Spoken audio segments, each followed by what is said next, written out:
جہاں دی عموم کرم میں کروں عیش گوہر طرح کی نعم میں عطا ہفت اقلیم ہو ہر قدم میں میرے دل میں تیرا اگر غم نہیں ہے تو یہ ساری راحت کا مجسم نہیں ہے بہت خوش نما ہے یہ بنگلے تمہارے یہ گملوں کے جرمٹ یہ رنگین نظارے ارے جی رہے ہو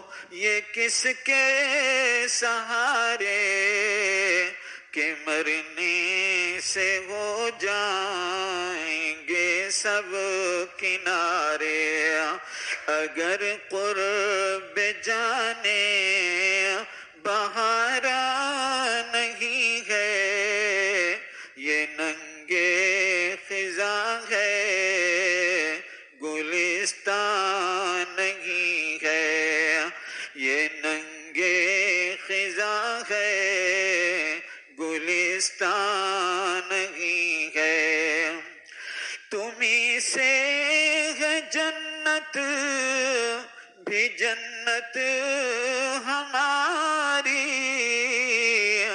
نہ ہو تم تو جنت میں بھی ہوں میں ناری محبت کی دل پر لگے ضرب کاری میری کامیابی کی آ جائے باری میری جان کا کوئی سہارا نہیں ہے بجز تیرے کوئی ہمارا نہیں ہے میری جان کا کوئی سہارا نہیں ہے بجز تیرے کوئی ہمارا نہیں ہے یہ ہے عشق میں امتحان کس بشر کا بنائے ذبیحہ جو اپنے پسر کا پدر سے ہے اعجاز قلب و جگر کا پسر سے ہے اعجاز تسلیم سر کا تیرے حکم پر کیا گوارا نہیں ہے کوئی تجھ سے بڑھ کر پیارا نہیں ہے تیرے حکم پر کیا گوارا نہیں ہے کوئی تجھ سے بڑھ کر پیارا نہیں ہے تیرے عشق کے غم کا ادنا اثر ہے کہ جان سر بکف زیر تیغ و تبر ہے بکوئے ملامت کوئی در بدر ہے بشوق شہادت کوئی دار پر ہے اگر آپ کا غم ہمارا نہیں ہے مجھے ہر دو عالم گوارا نہیں ہے ملائک زخون شہیدان ملت محبت کی ہمت سے ہے محو حیرت کہا تھا کہ مفسد بشر کی ہے فطرت ولی شاد باش جنون محبت تیرے غم سے بڑھ کر کوئی غم نہیں ہے بشر سے یہ اعجاز غم کم نہیں ہے بہت سے سلاطین ہوئے گھر سے بے گھر دلوں میں جب ان کے کیا عشق نے گھر مزہ ان کو آیا جو اس سنگ در پر تو پایا فقیری کو شاہی سے بہتر وہ دل جس میں جلوہ تمہارا نہیں ہے وہ دل سب کا ہو پر تمہارا نہیں ہے کبھی توبہ ہو فغارو رہا ہوں کبھی دل ہی دل میں نہارو رہا ہوں کبھی ایک خلش سی محض پا رہا ہوں کبھی خون آنکھوں سے برسا رہا ہوں تیرے غم کا جو ہائے مارا نہیں ہے کسی کا وہ ہو پر تمہارا نہیں ہے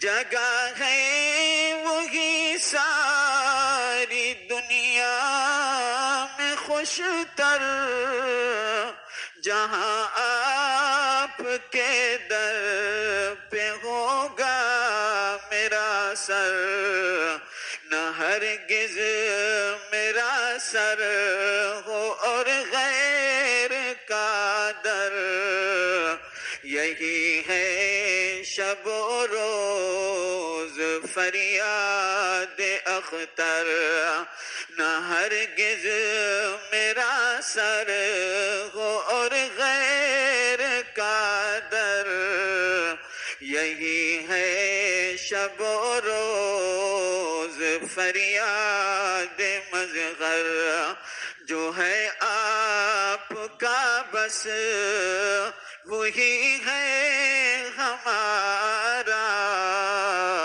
ہمارا نہیں جو نہیں ہے تمہارا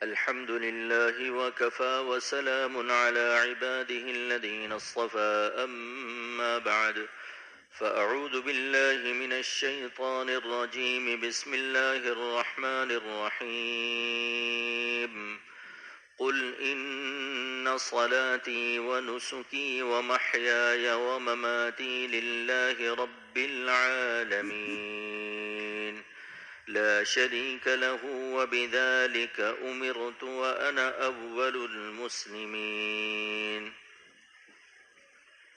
وقال الله تبارك وتعالى إنا أعطيناك الكوثر فصل لربك وانحر إن شانئك هو الأبتر صدق اللہ العظیم۔ میرے عزیز و دوستو، عشرہ ذی الحجہ جو یہ چل رہا ہے، قرآن اور حدیث کے اندر اس کے بہت سارے فضائل مذکور ہیں۔ رمضان مبارک کے فضائل، اخیر عشرے کے فضائل ہمارے دماغ میں موجود ہیں، لیکن ذی الحجہ کے اس عشرے کے اول ہمارے دماغ میں اس کے فضائل نہیں ہیں، یا ہے ہم اس کی طرف توجہ نہیں کرتے، ہمارا ذہن نہیں جاتا۔ قرآن اور حدیث میں اس کے بڑے فضائل موجود ہیں۔ والفجر ولیال عشر، یہ 10 راتیں بہت افضل ہیں عند اللہ، عبادت کے لیے بہت خاص راتیں ہیں، اس میں جو بھی شخص عبادت کرے گا بہت زیادہ اجر و ثواب کا مستحق ٹھہرے گا۔ لیکن عموماً ہمارے ذہن میں اس کی کوئی ایسی فضیلت نہیں ہے، ہمارے ذہن میں بس عشرہ ذی الحجہ کے اندر زیادہ سے زیادہ قربانی کر لی، بس یہ کافی ہے، اس کے علاوہ کوئی ایسی بات ہمارے دماغ میں نہیں ہے۔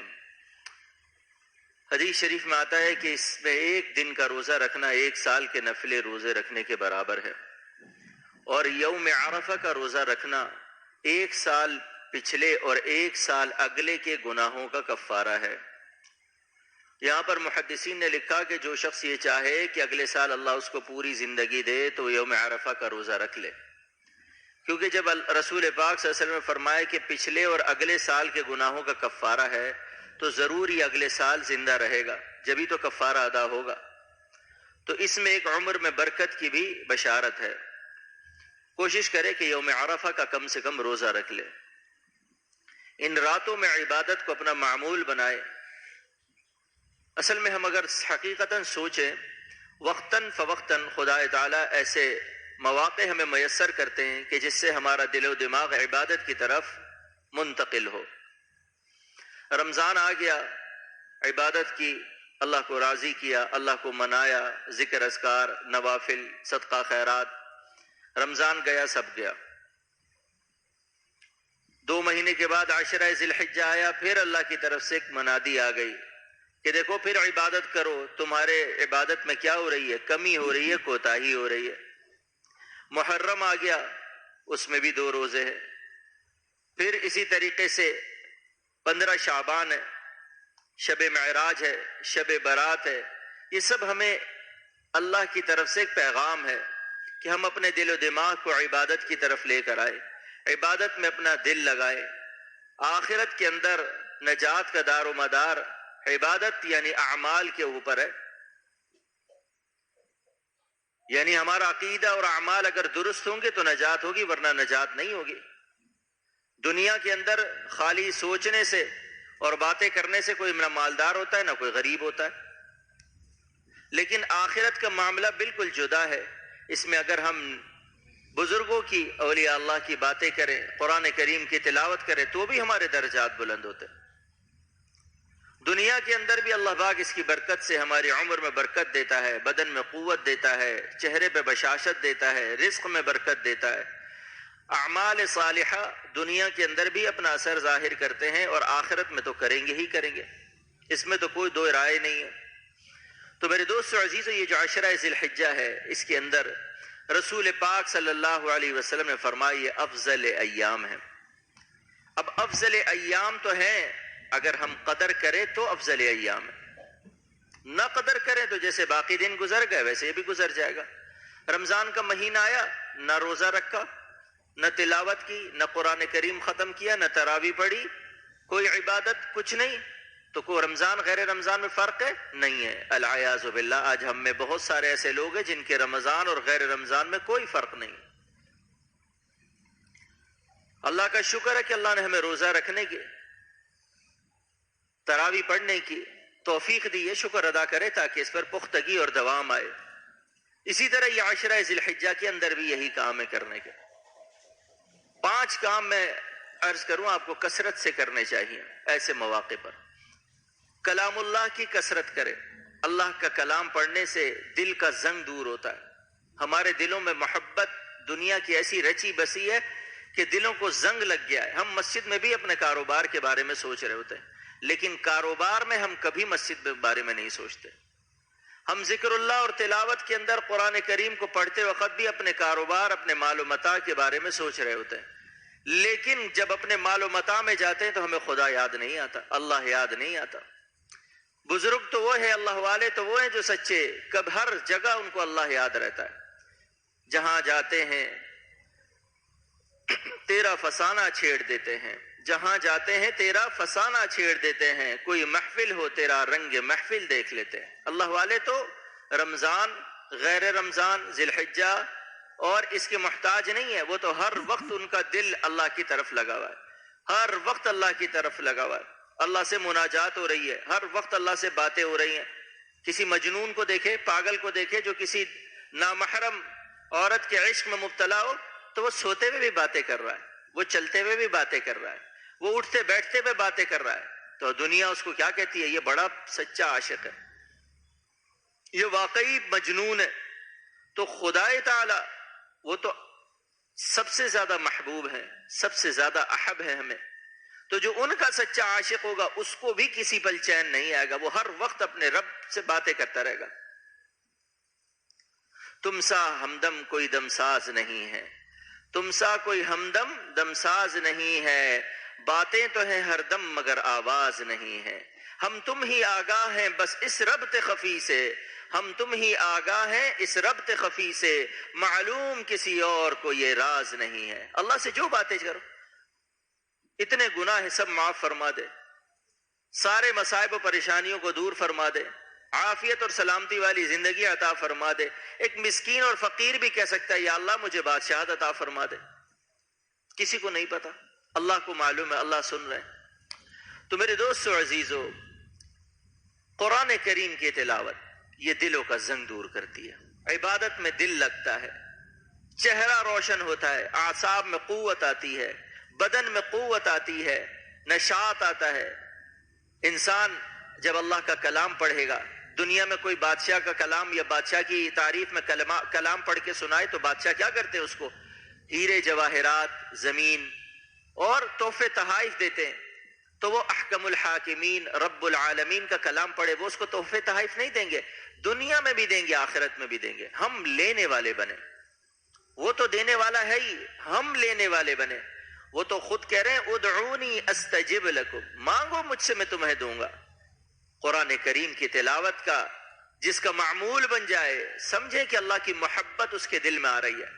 ہم آتے خانقاہوں میں، مقصد صرف آنے کا یہی ہے ہمیں اللہ تعالیٰ کی اطاعت اور فرمانبرداری حاصل ہو جائے، اللہ کی محبت مل جائے.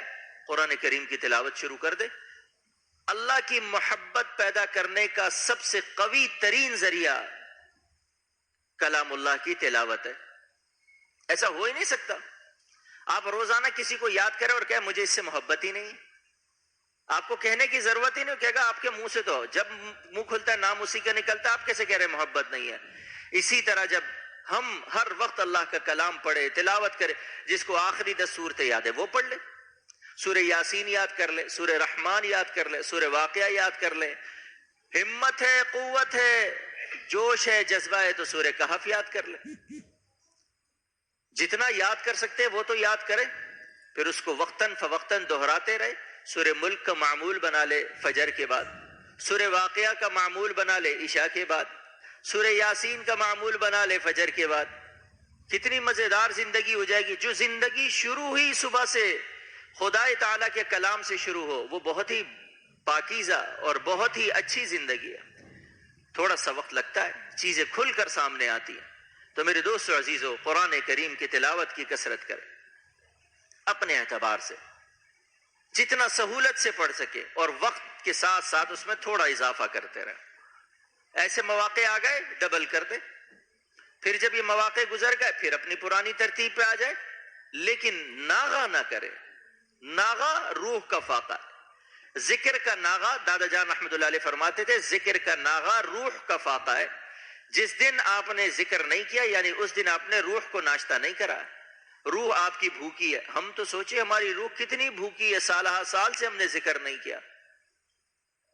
تو میرے دوستو عزیزو، نمبر 1 قرآن کریم کی تلاوت، نمبر 2 ذکر اللہ کا اہتمام. اللہ کا ذکر، ذکر مثبت بھی ہو ذکر منفی بھی ہو۔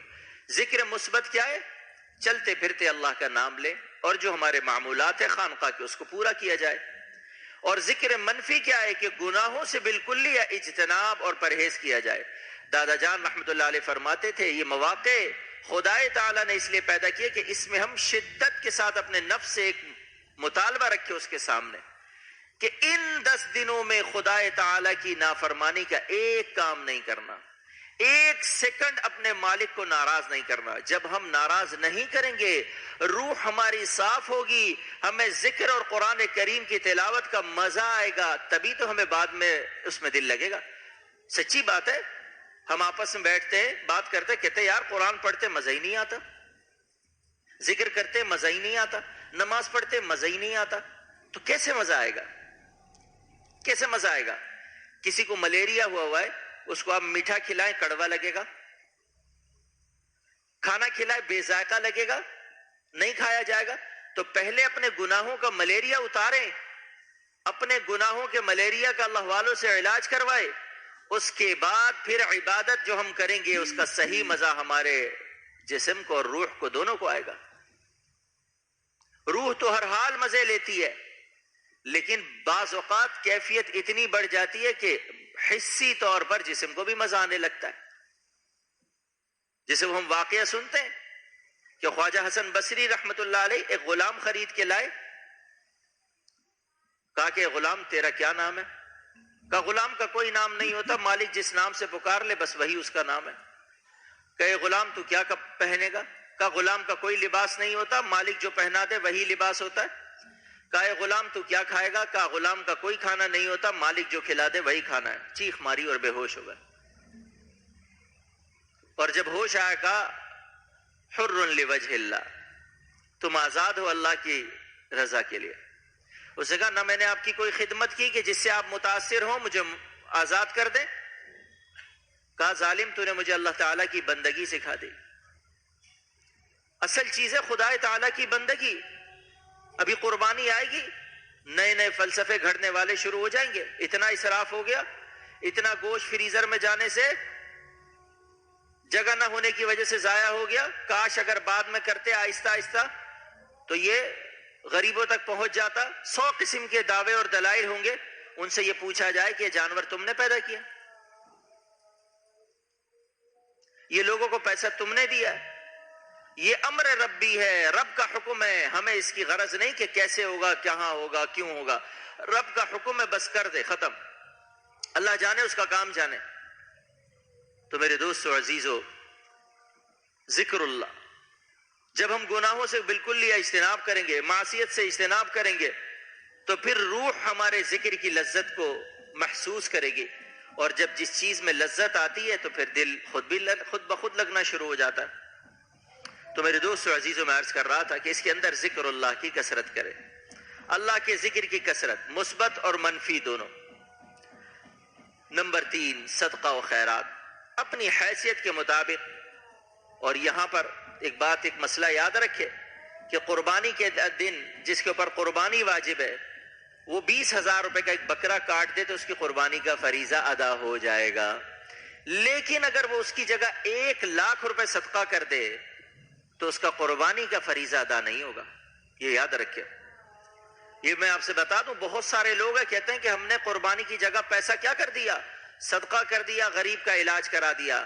میرے دوستو عزیزو، یہ مال اللہ کی نے ہمیں عطا کیا ہے، اللہ کی مرضی کے مطابق خرچ کرنا ہے، جہاں اللہ کہے گا وہیں خرچ کرنا ہے۔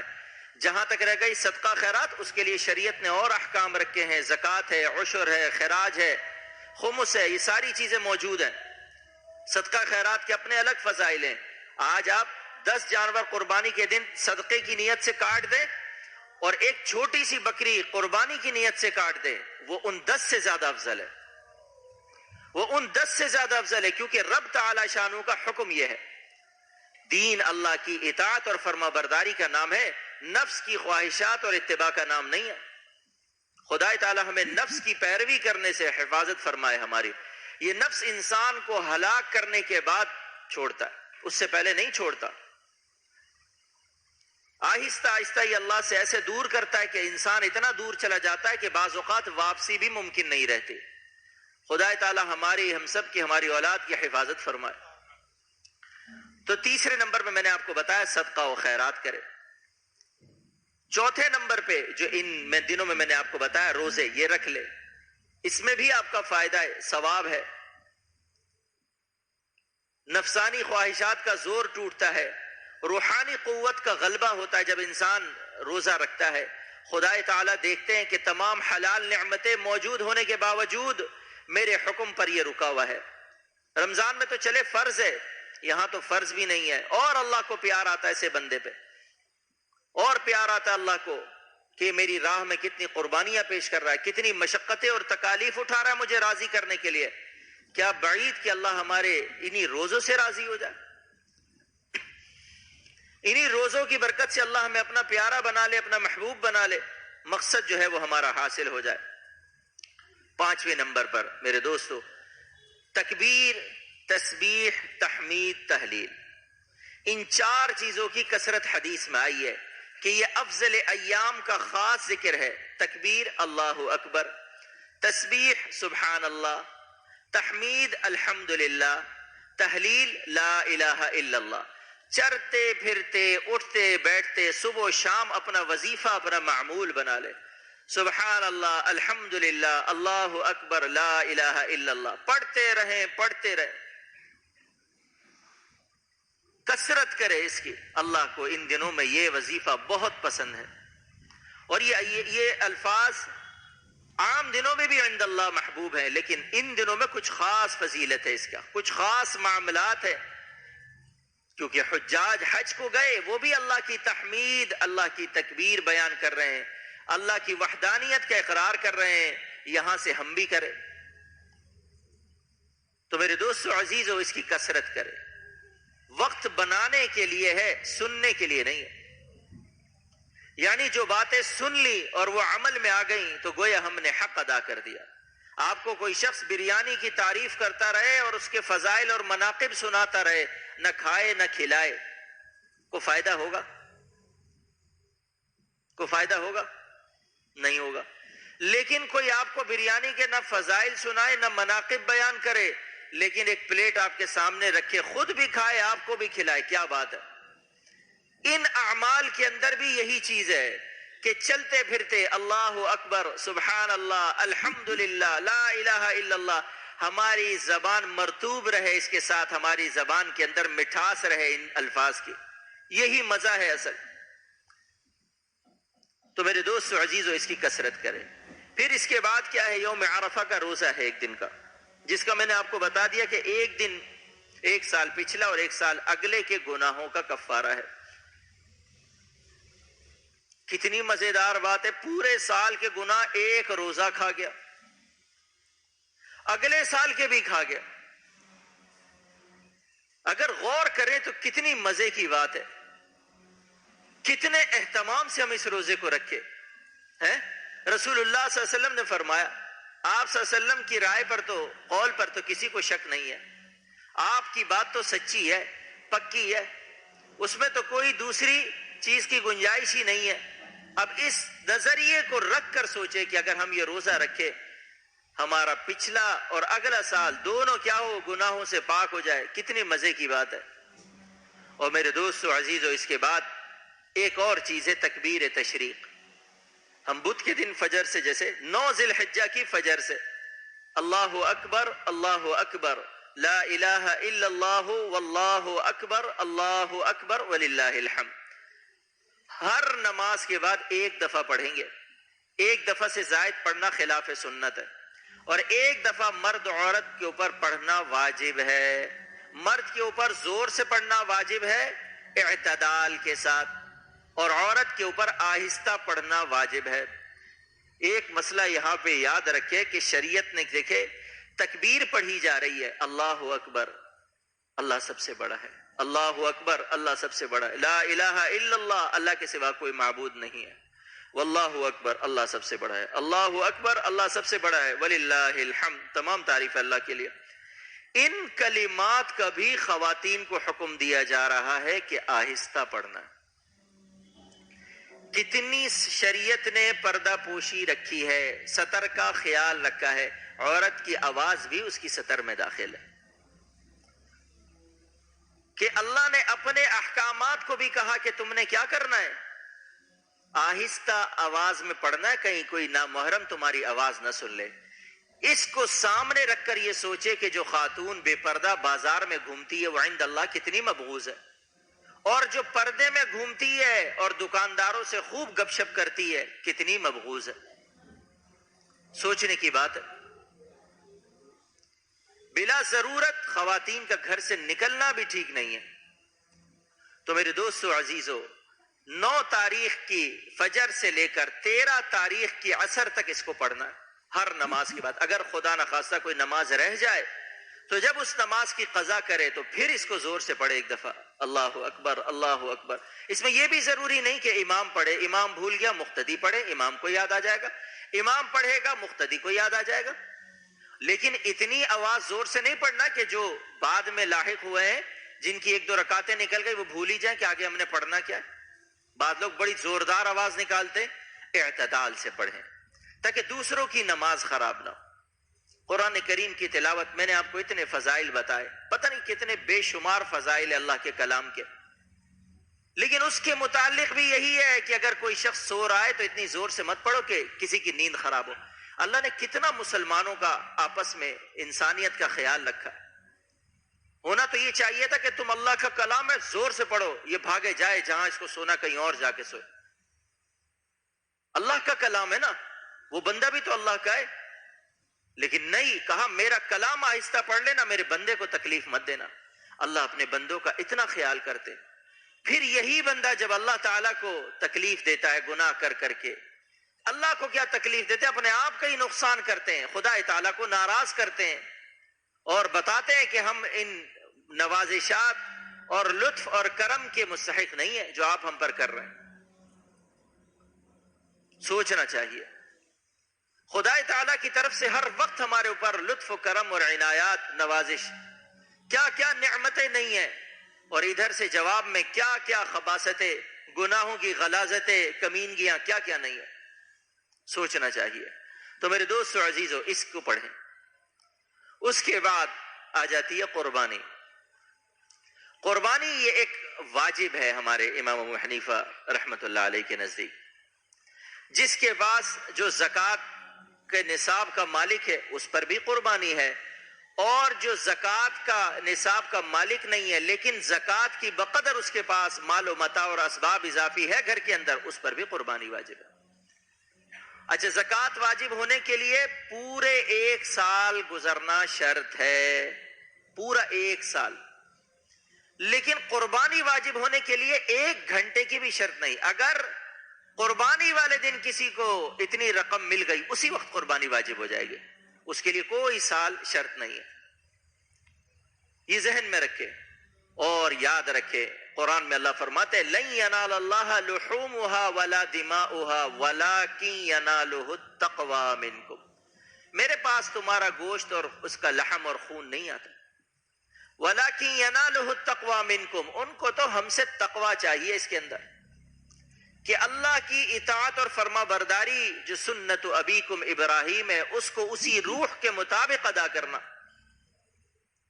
کہ انہوں نے اپنے لخت جگر کے گلے کے اوپر چھری رکھی، اللہ نے اس کو ہٹا کر مینڈا بیچ دیا، اس تصور کو ذہن میں رکھے، پھر دعا پڑھے، پھر اخلاص، کتنا اخلاص چاہیے کہ انسان کو پتہ چل جائے کہ بھائی یہ گولی کھائیں گے آپ تو اس سے آپ کی جان بچ جائے گی، اور اگر یہ گولی آپ نے نہیں کھائی تو آپ مر جائیں گے۔ سوچے اس گولی کی کتنی وہ حفاظت کرے گا، اس ٹکیا کی ہیں، اور کہا یہ کھانی کب ہے، 10 ذی الحجہ کو کھانی ہے۔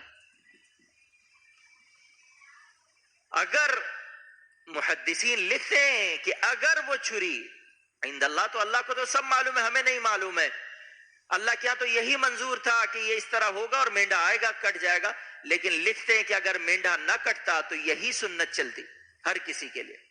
تو کیا ہمارے اندر اتنی استطاعت تھی، اتنی قوت اور طاقت تھی کہ اپنی اولاد کو کوئی ذبح کر سکے؟ تو میرے دوستو عزیزو، اس تصور کو جب دل میں رکھیں گے تو تب قربانی کی روح ہمیں محسوس ہوگی کہ واقعی ہمیں قربانی کرنی ہے، ہمیں ریاکاری نہیں کرنی، ہمیں اذیت اور تکلیفیں نہیں پہنچانی، ہمیں حرام مال سے قربانی نہیں کرنی، ہمیں حلال پاکیزہ مال چاہیے، ریاکاری سے بچتے ہوئے چاہیے، اخلاص اور تقوی کے ساتھ چاہیے۔ اللہ کے ہاں قبول وہی ہوگی،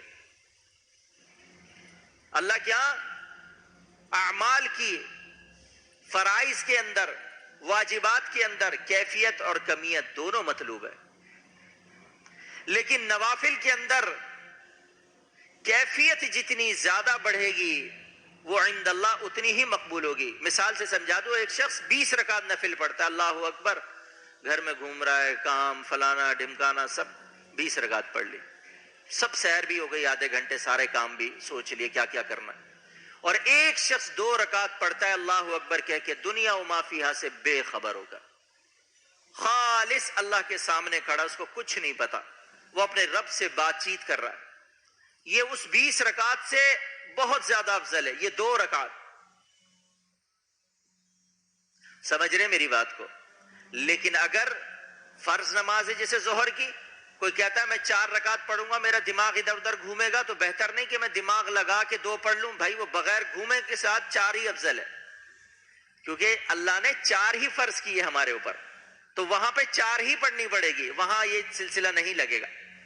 تو میرے دوستو عزیزو، یہ قربانی بھی ایک خاص اللہ کے یہاں سے شعائر اللہ میں سے ہے، یہ بھی کس میں سے؟ شعائر اللہ میں سے، اللہ کے شعائر میں سے ہے، اللہ کا حکم ہے۔ قربانی شروع سے ہے، آج ہم بھی پڑھتے ہیں، ہندو کیا کرتے ہیں؟ وہ بھی قربانی کرتے ہیں، دیوتا پہ جا کر بکرے کو کاٹتے ہیں، بلکہ وہ تو اتنے خبیث سے سنا کہ بعض اوقات بچے کو بھی دیوتا کے اوپر کاٹ دیتے ہیں، دیکھا نہیں لیکن سنا ہے، اللہ کو معلوم ہے۔ ہمیں اللہ نے جانور دیے، حلال جانور دیے، پاکیزہ جانور دیے، کہا اس کو میرے نام پر ذبح کرو اور اس کے بعد اس کے گوشت کے 3 حصے کرو، ایک خود کھاؤ، ایک عزیز و اقارب کے لیے، اور ایک غربا فقراء مساکین کے لیے۔ کتنا ہمارے لیے معاملہ آسان کر دیا، خود بھی مزے لطف اندوز ہو اس سے، دوسروں کو، یہاں تک کہ غربا فقراء کو بھی لطف اندوز کرو۔ کتنا بہترین ایثار کا جذبہ قربانی کے اندر۔ تو میرے دوستو عزیزو، اس کو شریعت کی روح کے مطابق کریں، قربانی کے جانور کو قبلہ رو لٹائیں، دعا پڑھیں، انی وجہت وجہی للذی فطر السماوات والارض حنیفا وما انا من المشرکین قل ان صلاتی ونسکی ومحیای ومماتی للہ رب العالمین۔ اس کے بعد بسم اللہ اللہ اکبر کہہ کر اس کو ذبح کریں۔ اللہم تقبلہ منی کما تقبلت من حبیبک محمد وخلیلک ابراہیم علیہم السلام۔ اللہم تقبلہ منی، اے اللہ میری طرف سے قبول کریے اس کو، کما تقبلت، جیسا کہ تو نے قبول کیا، من حبیبک محمد، اپنے محبوب محمد صلی اللہ علیہ وسلم کی طرف سے، وخلیلک، اپنے جگری گاڑے دوست ابراہیم علیہ السلام کی طرف سے، ایسا ہی ہماری طرف سے بھی اس کو قبول کیجئے۔ چھوٹا سا جانور ذبح کریں گے، عند اللہ بڑے اجر و ثواب کا مستحق ٹھہرے گا، اور ریاکاری فضول بکواس رسمیں اس میں ڈالیں گے، وہ پتہ نہیں کون کون سی اب قربانی کے لیے بھی دعائیں بن گئی ہیں، کوئی چھری پہ پڑھ کے دے رہا ہے، کوئی کسائی کے اوپر دم کر رہا ہے، کوئی کچھ کر رہا ہے، دنیا کی گند غلاظت کہیں نہ چلے، وہ ہمارے یہاں ضرور بہترین چلتی ہے۔ ایک کو دیکھ لیا چھری پہ دم کرتے ہوئے، وہ جی وہ دم والی چھری کی بھی قیمت بڑھ گئی، کہ پھر دکان پہ آ گئی کہ یہ دم شدہ چھری، آپ کو بھی پڑھنے کی ضرورت نہیں ہے۔ کیا بات ہے، اتنا ہم دین کا مذاق اڑاتے ہیں، اتنا دین کا مذاق اڑاتے ہیں۔ ایک گولی بخار کی ڈاکٹر سے بغیر پوچھے کھانے کے لیے تیار نہیں ہے، انہوں نے کہیں نقصان نہ کر جائے، ریئیکشن نہ کر جائے، صحت کو نقصان نہ پہنچ جائے، اس عمل سے ایمان کا بیڑا غرق ہو جائے، جنازہ نکل جائے، پرواہ نہیں ہے جی۔ نفس بڑا خوش ہو رہا ہے، نماز کے بعد ایسے کر کے یہ پتہ پورا گھما لو نا اپنے ایسے چومتے ہوئے۔ خدا کے بندے درود شریف پڑھو، ہاتھ چومنے سے کیا ہوتا ہے؟ درود شریف کے الفاظ ہم پڑھیں، ہمارا دل اس کو چومے، اصل چیز یہ ہے۔ یہ ہاتھ چومنے سے تم نے کون سا کمال کر لیا؟ منع کرو تو کہتے ہیں ہر چیز میں ان لوگوں نے وہ نکالی ہوئی ہے، اپنی میخ نکالی ہوئی ہے۔ اللہ کے بندے، جو کام رسول اللہ صلی اللہ علیہ وسلم نے نہیں کیا، صحابہ نے نہیں کیا، وہ تو نہیں کیا جائے گا دین سمجھ کے، کبھی بھی نہیں کیا جائے گا. جب بھی کیا جائے گا اس کو رد کیا جائے گا، اس کی نکیر کی جائے گی، اس کی نفی کی جائے گی. لیکن نہیں، بس ایک دماغ بنا ہوا ہے. تو میرے دوست عزیزو، یہ ہمارے دادا جان رحمت اللہ علیہ ایک بڑی مزیدار بات فرماتے تھے. کہتے تھے ایک جانور ہو کے چھری کے نیچے لیٹ جاتا ہے، اس کو تم ذبح کر دیتے ہو اللہ کا حکم سمجھ کے. اپنے حرام خواہشات کو نہیں ذبح کرتے اللہ کا حکم سمجھ کے. کسی کو بدنگاہی کی عادت ہے، خدا تعالیٰ نے کہا لعن اللہ، حدیث میں آتا ہے لعن اللہ الناظر والمنظور الیہ، لعنت ہے اللہ کی ناظر اور منظور پر. کیوں نہیں اس لعنت سے بچتے؟ اور خدا تعالیٰ نے فرمایا یغضوا من ابصارہم ویحفظوا فروجہم، نگاہوں کی حفاظت کرو، یہ شرمگاہ کی حفاظت کا ذریعہ ہے. کہا جھوٹ نہیں بولو، کہا غیبت نہیں کرو، دوسرے کا مال ناجائز طریقے سے مت کھاؤ، حرام مت کھاؤ، لوگوں کو نقصان مت پہنچاؤ، لوگوں کے لیے اذیت اور تکلیف کا باعث مت بنو. کہا یہاں تمہیں دین نظر نہیں آتا؟ کیوں؟ یہ بھی تو اللہ کا حکم ہے، اسی اللہ کا حکم ہے جس نے قربانی کرنے کا حکم دیا. بہت سوچنے کی بات ہے. حضرت مفتی شفیع صاحب رحمت اللہ علیہ کے متعلق آتا ہے کہ آپ ہر سال یہ جو منڈی لگتی ہے جاتے تھے دیکھنے کے لیے، اور اپنے ساتھیوں سے فرماتے تھے کہ میں اس لیے جاتا ہوں دیکھنے کے لیے کہ یہ وہ جانور ہیں جو اللہ کے حکم پر قربان ہوں گے، یہ اللہ کے حکم پر قربان ہوں گے. مقصد کیا ہے؟ کہ ہمارے اندر بھی یہ جذبہ پیدا ہو کہ ہم اپنی حرام خواہشات کو اللہ کے حکم پر قربان کریں. یہ سوچنے کی بات ہے. تو میرے دوستو عزیزو، اس کو شریعت کی روح کے مطابق کرے. اس کے بعد قربانی کی کھال ہے، نہ اس کو اجرت میں دینا جائز ہے، نہ کسی دوسری ایسی جگہ پر جہاں کسی کے معاوضے میں اس کو استعمال کیا جاتا ہو جائز نہیں ہے. اس کا بہترین مصرف مدارس اور مکاتب ہے کہ اس میں آپ اس کو دے، وہ بچے اس سے کھانا کھائیں گے، ان کو وظیفہ دیا جائے گا، پھر وہ اللہ کا کلام پڑھیں گے. ہم یہ چیز سوچتے نہیں، یہ سوچنے کی بات ہے. بعض لوگ کہتے ہیں کہ مدارس اور مساجد میں دینے کی کیا ضرورت ہے؟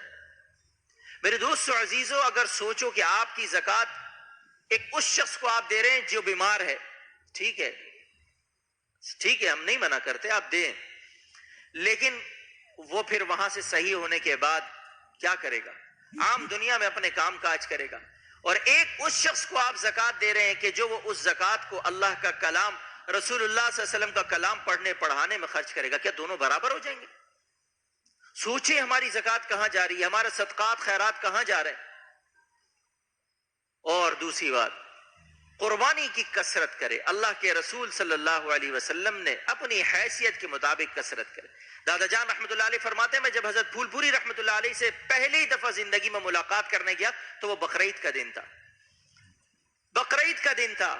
حضرت نے ایک موٹا تازہ بکرا ذبح کیا رسول اللہ صلی اللہ علیہ وسلم کی طرف سے اور ایک اپنی طرف سے، اور کہا یہ میرا معمول ہے ہمیشہ کہ رسول اللہ صلی اللہ علیہ وسلم کی طرف سے ایک سب سے خوبصورت اور موٹا تازہ جانور اللہ کے رسول صلی اللہ علیہ وسلم کی طرف سے کرتے. جس کے پاس وسعت ہو، وقف قربانی کا انتظام یہاں خانقاہ میں بھی ہے کہ یہاں پر آپ حصہ لیں. اس کا گوشت مدرسے کے بچے کھائیں گے، یہ وہ بچے کھائیں گے جو آپ کی دی ہوئی رقم، آپ کے قربانی کے گوشت کھا کے اس سے بننے والی طاقت کو اللہ کے کلام کے پڑھنے میں خرچ کریں گے، رسول اللہ صلی اللہ علیہ وسلم کے کلام کو پڑھنے پڑھانے میں، سمجھنے سمجھانے میں صرف کریں گے. سوچیں کتنا اجر و ثواب ہوگا. ایک تو قربانی کا ثواب الگ، دوسرا یہ بچے جب تک قرآن کریم پڑھتے رہیں گے، پڑھاتے رہیں گے، اس قربانی کا ثواب الگ، یہ ثواب بھی آپ کو مفت میں ملتا رہے گا. کتنے ثواب جمع ہو جائیں گے. اس کی کثرت کرنی چاہیے اپنی حیثیت کے مطابق. اس کی فکر نہ کرے کہ جانور ختم ہو رہے یا کم ہو رہے. جو ہے یہ ہم نے پیدا کیا، ہم نے بنائے نہیں. جس نے بنائے ہیں اسی نے حکم دیا، وہ اور بنا کے دے گا، وہ اسی کی ذمہ داری ہے. ہماری ذمہ داری یہ صرف کرنا، ہماری ذمہ داری اس کے حکم کو پورا کرنا. ہمارے یہاں تو صاف بات ہے، واضح، کوئی انتظام بھی نہیں ہے اور بنانے کا. ہے بعض ممالک میں ہے فارمنگ کا سلسلہ، ایک پورا نظام ہے. ہمارے یہاں کوئی ایسا خاص نظام بھی نہیں. صرف من جانب اللہ، اللہ کی طرف سے ہر سال اتنے جانور آتے ہیں. لوگ کاٹتے ہیں پھر اگلے سال اللہ دیتا ہے. تو جس کے پاس وسعت ہے کرے. اور الدال علی الخیر کفاعلہ، اگر کسی کے پاس وسعت نہیں ہے تو جس کے پاس وسعت ہے اس کو ترغیب دلائے کہ بھائی آپ جاؤ وقف قربانی میں حصہ لو، نیک جگہوں پہ اپنا مال خرچ کر کے آپ بھی اس حصے میں شریک ہو جائے. الدال علی الخیر کفاعلہ، خیر پر دلالت کرنے والا ایسا ہے کہ جیسے گویا کرنے والا ہے. مفت میں آپ کو ثواب مل جائے گا. اچھا بعض لوگ ڈرتے ہیں کہ یار اگر کسی کا کہنے پہ کیا تو ثواب تو اس کو ملے گا. نہ اس کو اپنا حصہ پورا ملے گا، آپ کو اپنا حصہ پورا ملے گا، آپ کے حصے میں کوئی کمی نہیں ہوگی. جیسے کہ بعض اوقات کہتے ہیں نا بچے مدرسے میں پڑھتے تو فون آ جاتا ہے بھائی فلاں کا انتقال ہو گیا، تو وہ شام کو کہتے ہیں کہ یہ پڑھ کے فلانے کے والد والدہ کو بخش دو. تو والدین بڑے ناراض ہوتے ہیں، ہم تو فیس دیتے اور تم نے سارا ثواب کسی اور کو دے دیا. آپ کو کس نے اجازت دی تھی کہ ہمارے بچے کا سارا ثواب کسی اور کو دے دے؟ بھائی ہمارا بچہ ثواب جو ہے اپنے نانا دادی دادا کو دے گا. نہیں، ایسا نہیں ہے.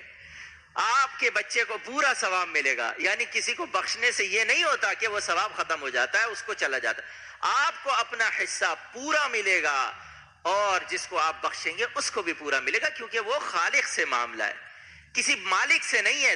کہ کسی فیکٹری کا سارا مال آپ نے دوسری جگہ لگ دیا تو کہے گا یار تم نے تو میری فیکٹری خالی کر دی. وہاں ایسا نہیں ہے. وہاں رب العالمین جتنا چاہے پیدا کر لے، بلکہ کسی کو ایک دفعہ پڑھنے پہ 10 گنا 70 گنا تک ثواب دیتے، 500 گنا 2700 گنا تک ثواب ملتا. تو میرے دوستو عزیزو، نوافل کا ہمارے بزرگوں کا، ہمارے بڑوں کا معمول رہا ہے. بہت اہم بات آپ سے عرض کر رہا ہوں، بات مکمل کرتا ہوں کہ نفلی اعمال رکھتے ہی نہیں ہیں.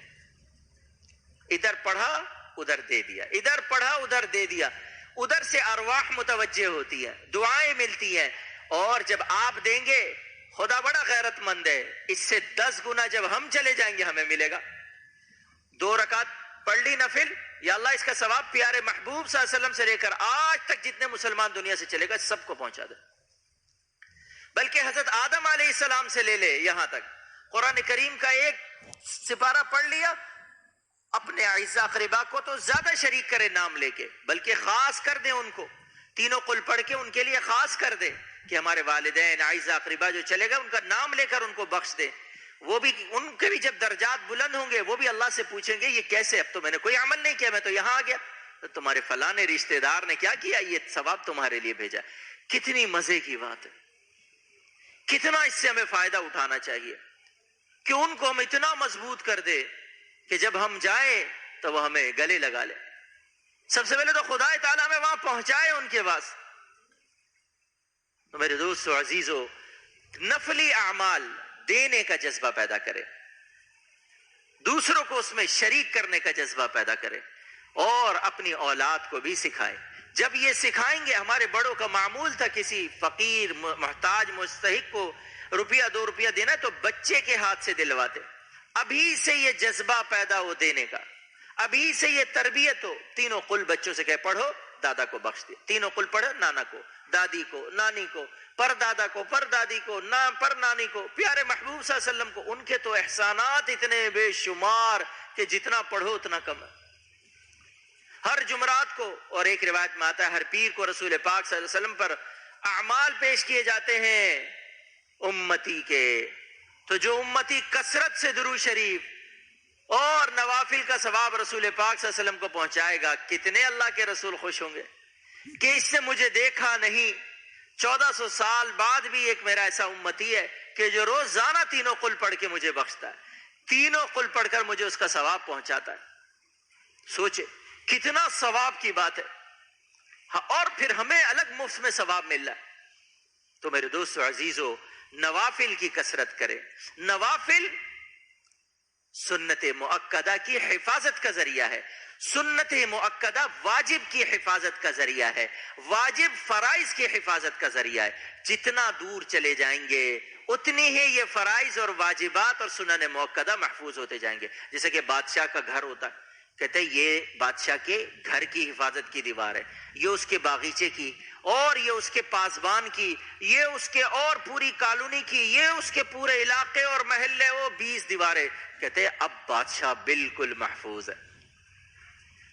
20 دیواریں توڑ کے کون آئے گا؟ ایک پہ نہیں پکڑا گیا دوسرے پہ نہیں، تیسرے پہ، چوتھے پہ. اسی طرح فرائض کے بعد واجبات، واجبات کے بعد سنن موقدہ، سنن کے موقدہ کے بعد نوافل کی کثرت، صدقہ و خیرات کی کثرت، عبادات کی کثرت، دیوار پہ دیوار لگاتے رہے. ہمارا فریضہ جس پر ہماری عقیدہ، جس پر ہماری نجات ہے، بالکل محفوظ ہو جائے گا. کیونکہ جیسا ہی نفل چھوٹیں گے انسان سوچے گا روز تو میں پڑھتا تھا، آج کیوں نہیں پڑھا، وہیں پکڑا جائے گا، خود ہی اپنے آپ کو پکڑے گا انسان. لیکن صرف فرائض اور واجبات کرے گا تو کبھی بھی چھوٹ سکتے، کبھی بھی چھوٹ سکتے ہیں. تو میرے دوستو عزیزو، قربانی کو قرآن و سنت کی روح کے مطابق ادا کرنے کی اللہ ہمیں توفیق عطا فرمائے. ہماری قربانیوں کو، حجاج کے حج کو قبول فرمائے، اور ہمارے ملک میں امن و عافیت، سلامتی اور استحکام کا ذریعہ بنائے. اور جن لوگوں کے بھی جو مصائب و پریشانیاں ہیں، اللہ پاک اس عشرہ ذی الحجہ کی برکت سے سب کے مصائب و پریشانیوں کو دور فرما دے. وآخر دعوانا الحمدللہ رب العالمین. ایک سامنے لکھا ہے میرا نام ظہیر محمد ہے، میرے لیے دعا کریں کہ ان کے پیشاب میں جلن اور خون نکلتا ہے، اللہ صحت کاملہ عاجلہ مسمرہ. ایک سامنے لکھا میری بڑی بیٹی بیمار ہے اور اسپتال میں داخل ہے، اللہ سب کو شفاء کاملہ عاجلہ مسمرہ عطا فرمائے. ایک سامنے لکھا میرے ماموں کی طبیعت خراب ہے، دعا فرمائے اللہ پاک شفاء کاملہ، اللہ پاک سب کو شفاء کاملہ عاجلہ مسمرہ عطا فرمائے. دعا کیا کرے، اللہ سے دعا مانگا کرے کثرت سے، اللہ عافیت دے، عافیت دے. ایسے امراض ہے، ایسے ناگہانی امراض ہے، ایسے مصائب اور ایسی پریشانیاں کہ انسان ہنستا کھیلتا، انسان ایک بیماری کا لفظ وہ سنتا اور مرجھا جاتا ہے. اللہ سے عافیت مانگا کرے. جتنے ہم نے گناہ کیے اس سے غیر عافیت اتنی بڑھ گئی ہے، اتنی قسم قسم کی بیماریاں، مصیبتیں، ہلاکتیں، پریشانیاں، تکالیف اور مشقتیں. خدا تعالیٰ سے پل پل کی عافیت مانگے، گھڑی گھڑی. ہم نے اپنے بزرگوں کو دیکھا، خصوصاً دادا جان رحمۃ اللہ علیہ کو اکثر دیکھا، یا حضرت دعا کر دیجئے، با خدا میں قسم کھا سکتا ہوں کہ اکثر و بیشتر صرف یہی دعا دے، یا اللہ ہم سب کو عافیت داریں نصیب فرما، مجھ کو، آپ کو، میرے گھر والوں کو، آپ کے گھر والوں کو، یا اللہ عافیت داریں نصیب فرما دے. ایمان کے بعد سب سے بڑی دولت عافیت ہے، سب سے اہم اور سب سے خاص دولت عافیت ہے. اس کے اندر جسم کی سلامتی، اعضاء کی سلامتی، بیماریوں سے حفاظت، رزق میں برکت، عمر میں برکت، اخلاص میں برکت، اعمال میں برکت، تقوی میں برکت، تمام مصائب، پریشانیاں، تکالیف، دکھ، سب چیزوں سے حفاظت اس ایک لفظ کے اندر شامل ہے. کوئی کہتے نا میں مالدار ہو جاؤں، یا اللہ مجھے عافیت دے، کیونکہ کسی سے مانگنا یہ غیر عافیت ہے، اس انسان کی ذلت ہے. کسی کو شفا چاہیے، اللہ مجھے عافیت دے دے، یعنی بیماری، یہ غیر عافیت ہے. غرض ہے کہ ہر چیز کا حل اس ایک لفظ کے اندر موجود ہے، عافیت. کہ اللہ ہم سب کو صبح شام دوپہر رات اس کی رٹ لگائے، اللہ ہمیں عافیت دے، عافیت دار نصیب فرمائے. جب یہ چلی جاتی ہے نا پھر بہت مشقت سے آتی ہے، بہت مشکل سے آتی ہے، پھر انسان بہت روتا ہے، بہت پریشان ہوتا ہے. تو خدا تعالی ہم سب کو عافیت داریں نصیب فرمائے. الحمدللہ رب العالمین والعاقبۃ للمتقین والصلاة والسلام علی سید المرسلین نبینا مصطفى مولانا محمد وعلى آلہ وصحبہ اجمعین. اللهم ارنا الحق حقا وارزقنا اتباعه وارنا الباطل باطلا وارزقنا اجتنابه. اللهم الهمنا رشدنا وعيذنا من شرور انفسنا. اللهم انا نسألك الهدى والتقى والعفاف والغنى.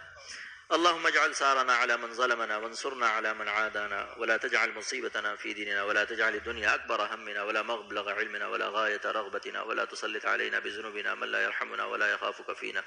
یا کریم اللہ ہم سب کو عافیت دارین نصیب فرما دیجئے، ہم سب کے مصائب و پریشانیوں کو دور فرما دیجئے، ہم سب کی قربانیوں کو قبول فرما لیجئے، عافیت کے ساتھ مکمل فرما دیجئے. ہم سب کو اللہ والی حیات نصیب فرما دیجئے، تقوی والی حیات نصیب فرما دیجئے. جو تو میرا تو سب میرا، فلک میرا، زمین میری، ایک تو نہیں میرا تو کوئی شے نہیں میری. یا اللہ آپ ہمیں اپنا بنا لیجئے، آپ ہمارے ہو جائیے. یا کریم اللہ آپ ہمیں اپنا بنا لیجئے، آپ ہمارے ہو جائیے. یا کریم اللہ آپ ہمیں اپنا بنا لیجئے، آپ ہمارے ہو جائیے. ربنا تقبل منا انك انت السميع العليم وتب علينا انك انت التواب الرحيم. وصلى الله تعالى على خير خلقه محمد وعلى اله وصحبه اجمعين برحمتك يا ارحم الراحمين.